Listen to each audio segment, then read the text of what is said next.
atteinte d'un premier cancer du sein quand j'avais 2 ou 3 ans. Elle a rechuté vers mes 8 ans. Du coup, ça n'a jamais été un tabou dans la famille.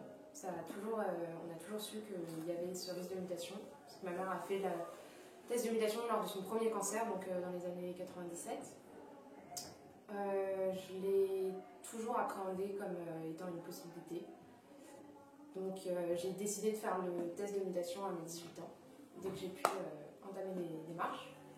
Ça a été un peu long parce que du fait de mon âge, ils n'étaient pas vraiment sûrs de vouloir me laisser faire le test. Est-ce que j'étais vraiment sûre d'avoir cette information? Est-ce que je la voulais vraiment? Donc j'ai vu une première fois la généticienne Dr Noguez avec mon frère qui avait à l'époque, il avait 8 ans de plus que moi, donc il avait 26 ans. Il n'avait pas encore fait le test de mutation. On a fait les démarches ensemble, on a eu des résultats après. Moi j'étais porteuse de la mutation BRCA2 et mon frère ne l'était pas.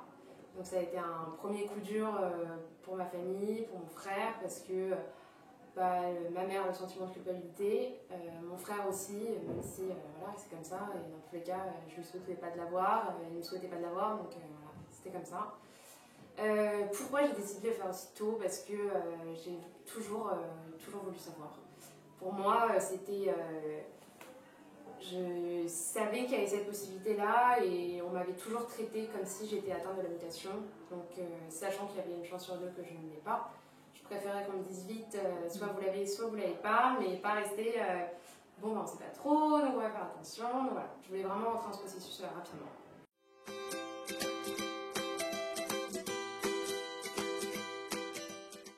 En seconde, je voulais faire absolument médecine, c'était clair et net dans ma tête. Sauf qu'en voyant beaucoup de personnes de ma famille tomber malades, un premier décès, un deuxième décès, j'ai eu un vrai burn-out des hôpitaux. Donc vraiment hors de question pour moi de m'approcher d'un hôpital, hors de question de parler de médecine. Donc j'ai complètement zappé cette idée. Et finalement, après avoir su pour la mutation, je me suis dit en fait non, il faut que je reparte en médecine. Je sais que je suis atteinte et j'ai besoin, en fait, je voulais vraiment faire de la cancérologie, moi, pour le coup, en spécialité. Et je me suis dit, voilà, je suis peut-être plus mature parce que ça a été quand même des épreuves dans ma vie, très tôt.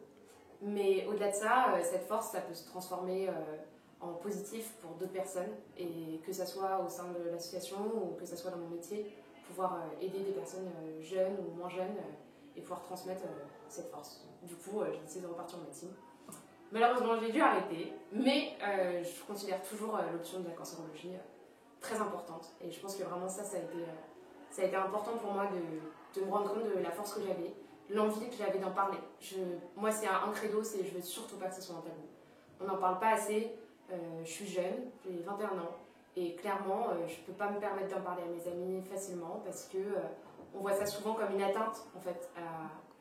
J'ai l'impression de leur faire mal quand j'en parle, parce qu'ils ne savent pas comment réagir, que souvent c'est des questions qu'on ne se pose pas trop à cet âge-là, et du coup, de les mettre dans une situation tellement indélicate que je préfère ne pas en parler, et je préfère qu'on n'en parle pas plutôt que ce soit vraiment mal vécu, et ça me retombe en fait dessus, alors que c'est pas le but.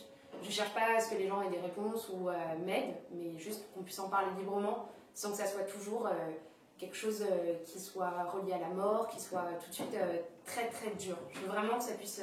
Voilà, qu'on puisse en parler, qu'on puisse en parler à ses enfants, qu'on puisse en parler à sa famille sans que toujours ce soit vraiment une difficulté trop importante. Donc voilà, ça je pense que c'est vraiment, vraiment important, de la force, de la motivation, beaucoup de motivation, beaucoup d'envie de faire des choses, jeune ou pas, mais voilà, essayer de créer des choses, que ce soit autour du milieu scientifique, parce que c'est mon milieu, du coup je continue quand même dans ce domaine-là, ou par des actions sportives, des collectes, des films. On parle, vraiment réussir à en parler.